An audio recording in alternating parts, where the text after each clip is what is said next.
Hello viewers. इस video में BNSS के सेक्शन 358 को समझेंगे।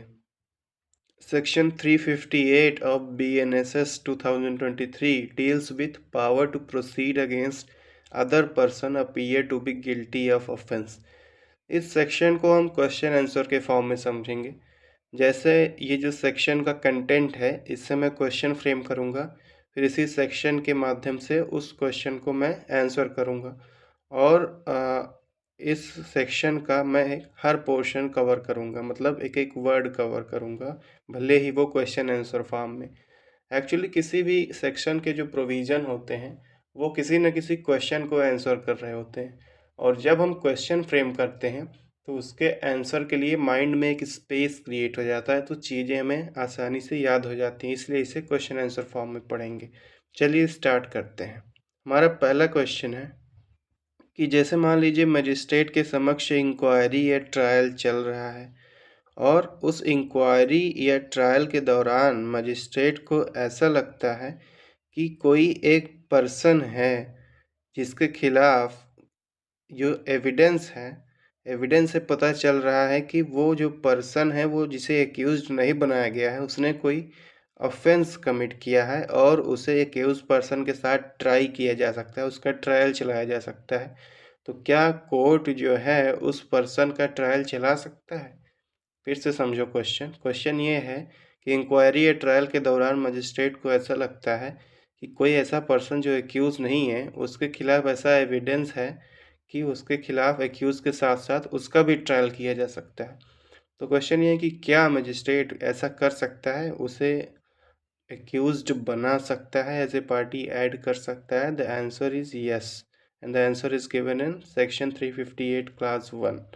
It says that where in the course of inquiry, trial into of an offence, it appears from the evidence that any person not being the accused has committed any offence for which such person could be tried together with the accused, the court may proceed against such person for the offence which he appears to have committed। मतलब अगर inquiry या trial चल रहा है, magistrate को लगता है कोई ऐसा पर्सन जो एक्यूज नहीं बनाया गया है, उसके खिलाफ भी ऐसा एविडेंस है कि एक्यूज के साथ उसका ट्रायल किया जाना चाहिए एज एन एक्यूज, तो मजिस्ट्रेट उसे एक्यूज के रूप में ट्राई कर सकता है उस पर्सन के साथ जिसका ट्रायल ऑलरेडी चल रहा है। अब अगला क्वेश्चन देखते हैं, जिसे सबसेक्शन 2 में आंसर किया गया है। क्वेश्चन ये फ्रेम होता है कि सबसेक्शन 1 में तो हमने देखा कि वो पर्सन कोर्ट में ही अवेलेबल है। अब जैसे मान लीजिए वो पर्सन कोर्ट में नहीं है, तो क्या उसे अरेस्ट किया जा सकता है या समन किया जा सकता है? The answer is yes, the answer is given in subsection 2, and the subsection says that person में बी अरेस्टेड, या समन भी किया जा सकता है, जैसा भी सर्कमस्टेंसेस हो उसे उस हिसाब से अरेस्ट या समन किया जा सकता है। अगला क्वेश्चन देखते हैं, जिसे सब सेक्शन 3 में आंसर किया गया है। क्वेश्चन ये है कि जैसे मान लीजिए कोई पर्सन कोर्ट में है और भले ही उसे अरेस्ट नहीं किया गया, वो समन से नहीं आया है, तो क्या उसे डिटेन किया जा सकता है कोर्ट के द्वारा ट्रायल या इंक्वायरी के लिए, उस ऑफेंस के लिए ट्रायल या इंक्वायरी जो ऐसा प्रतीत होता है कि उसने किया है? मतलब अगर कोई व्यक्ति कोर्ट में है तो क्या उसे मजिस्ट्रेट डिटेन कर सकता है उस ऑफेंस की इंक्वायरी या ट्रायल के लिए जो ऑफेंस प्रतीत होता है कि उस व्यक्ति ने किया है? The answer is yes. भले ही वो अरेस्ट होके ना आया हो, समन से ना आया हो, ऐसे ही वो कोर्ट में है और मजिस्ट्रेट को लगता है कि इसे ऐसा लगता है कि इसने कोई ऑफेंस कमिट किया है, तो मजिस्ट्रेट उसे डिटेन कर सकता है।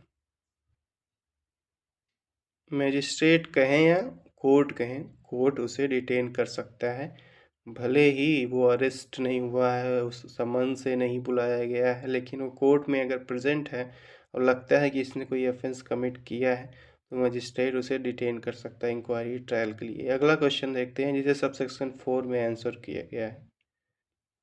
अगला क्वेश्चन ये है कि जिस पर्सन को सबसेक्शन 1 में हमने देखा था ना कि पर्सन जो जिसके खिलाफ ऐसा एविडेंस है कि उसने कोई क्राइम कमिट किया, ऑफेंस कमिट किया है, कि उसके साथ उसका ट्रायल किया जा सकता है, तो मजिस्ट्रेट उसे ऐड कर सकता है एज एन एक्यूज। अब जिस पर्सन को मजिस्ट्रेट ने सब सेक्शन 1 में एज एन एक्यूज ऐड किया है, तो सब सेक्शन 4 कहता है कि क्या वो उस व्यक्ति के अगेंस्ट जो प्रोसीडिंग है वो एज अ फ्रेश प्रोसीडिंग चलेगी कि क्या वहीं से कंटिन्यू हो जाएगी, क्या विटनेसेस का री एग्जामिनेशन होगा कि नहीं, विटनेसेस को फिर से सुना जाएगा कि नहीं ऐसे व्यक्ति के लिए जिसको बाद में ऐड किया गया, जिसका ट्रायल बाद में होना शुरू हुआ, क्या ऐसे व्यक्ति को फ्रेश उसकी प्रोसीडिंग चलेगी, विटनेसेस को री एग्जामिन किया जाएगा कि नहीं, ये सबसेक्शन 4 आंसर करता है। एंड सबसेक्शन 4 से यस, वो जो पर्सन है उसके रिस्पेक्ट में जो प्रोसीडिंग है वो फ्रेश कमेंस होगी, फ्रेश प्रोसीडिंग चलेगी और विटनेसेस को री हियर किया जाएगा। अगला क्वेश्चन ये है कि जैसे मान लीजिए कि उसके अगेंस्ट प्रोसीडिंग तो फ्रेश चलेगी, लेकिन उसे एक्यूज्ड पर्सन कब से माना जाएगा, जब से उसे ऐड किया गया है कि जब से प्रोसीडिंग कमेंस हुई, जब से कॉग्निजेंस लिया गया है। तो सब सेक्शन 4 का क्लास बी कहता है कि क्लॉज ऐसे सब्जेक्ट रहते हुए ऐसा माना जाएगा कि उसके खिलाफ वो जो एक्यूज्ड बना है वो तब से बना है जब से कोर्ट ने कॉग्निजेंस लिया है उस ऑफेंस का जिसकी इंक्वायरी ट्रायल चल रही है। मतलब इसमें लिखा है कि subject to provision clause A the case में proceed as if the person had been an accused person when the court to cognizance of the offence upon which the inquiry at trial.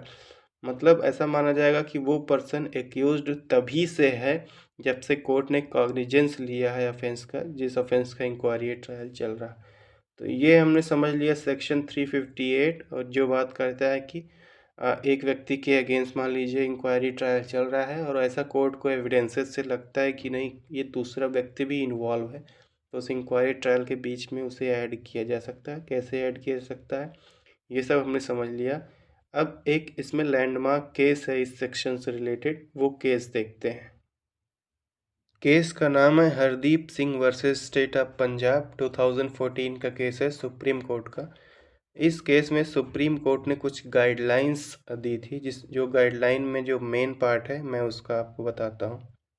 Hardeep Singh versus state of Punjab 2014 के case में supreme court ने कहा कि वो person जिसका नाम FIR में नहीं लिखा है, या कोई ऐसा पर्सन जिसका नाम तो एफआईआर में लिखा है बट उसे चार्जशीट नहीं किया गया, या कोई ऐसा पर्सन जिसे डिस्चार्ज कर दिया गया, उसे भी 319 में समन किया जा सकता है। मतलब हमने 319 में, सॉरी ये सीआरपीसी 319 था, जो अभी हम सेक्शन पढ़ रहे हैं 358, वो सीआरपीसी में 319 सेक्शन था, तो ये केस 319 इसीलिए लिखा है।